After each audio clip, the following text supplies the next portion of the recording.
Welcome to this explainer. Okay, if you're an educator embarking on your school's International Baccalaureate self-study, I want you to think of yourself as a master guide. You are literally charting a map for your school's unique journey. Today, we're going to focus on the ultimate destination of that map, the learning standard, and its accompanying program standards and practices. We're going to explore exactly how you'll evaluate and rate your school's progress on this absolutely crucial topic. Here's our agenda for today's journey. We'll start with the beating heart of IB, then explore the four realms of the learning standard: curriculum, lifelong learners, teaching, and assessment. Finally, we'll level up by looking at how to actually rate these practices.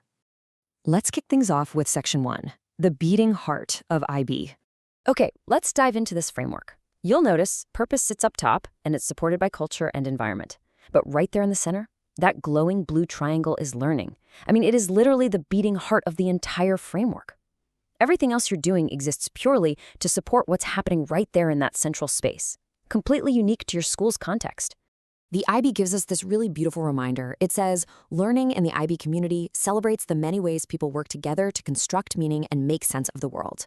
For all of our teacher guides out there, keeping this quote in mind is absolutely crucial. Because yeah, the self-study involves a lot of paperwork, but ultimately, you're documenting a constructivist adventure. It's really all about that messy, wonderful interplay of asking, doing, and thinking within open, democratic classrooms. Moving right along to Realm 1, curriculum. So, the crucial point here is that learning in IB World schools absolutely must be based on a coherent curriculum. As you're evaluating your school, you're looking for tangible evidence.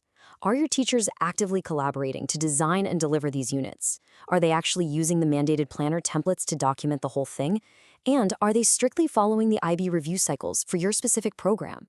This kind of collaborative planning, well, it's the firm foundation of your entire learning map.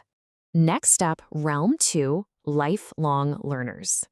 And this brilliantly illustrates the 10 attributes of the IB learner profile. Now, when rating your school, you've got to evaluate how well your students actually understand and reflect on these traits. We want to see real, active evidence, maybe in student portfolios or reflection journals, that they're genuinely striving to be inquirers, knowledgeable, communicators, and risk takers. Because we're not just teaching subjects right, we're nurturing active, compassionate citizens who can literally change the world. Now, going beyond just the learner profile, you need to verify that students are actively developing specific approaches to learning. Think research and self-management skills. Are they showing they can make ethical judgments, like, say, actually complying with academic integrity guidelines? And finally, look for proof that they are taking ownership of their own journey. Are they setting challenging personal goals? Are they pursuing independent, self-directed inquiries? That's what we want to see. Which brings us to Realm 3, teaching. Here we have the core loop of IB teaching approaches: inquiry, action, and reflection. As an evaluator, your job is to look for evidence that teachers are using students' prior knowledge to really spark that natural curiosity. Teaching in the IB shouldn't just be standing and lecturing. It absolutely must facilitate experiences where students build their own conceptual understandings. It's all about making the learning profoundly meaningful for them. And now we arrive at our final learning realm: assessment. The sources highlight this really fascinating dual approach to assessment that you'll need to evaluate. On one hand, we've got constructive feedback. Think of this as an ongoing loop where teachers and students use specific data to tweak and improve daily learning mid-quest. On the other hand, we have consolidating learning. This is where we ask, does the school provide varied, fit-for-purpose methods like the PYP exhibition or maybe the MYP personal project to actually prove long-term growth? Both of these approaches are absolutely essential. Okay, let's jump into our final section, leveling up ratings. So take a look. This is the exact format of the evaluation document you're going to be using. For every single practice within the learning standard, you're going to face a compliance grid, just like this one. First up, it's a simple yes or no. Is the requirement in place? Then you have to rate the maturity of that practice across your specific IB program, whether you're looking at primary years, middle years, diploma, or career-related. Let's see how this builds, because the rating scale progresses a lot like leveling up a character's stats.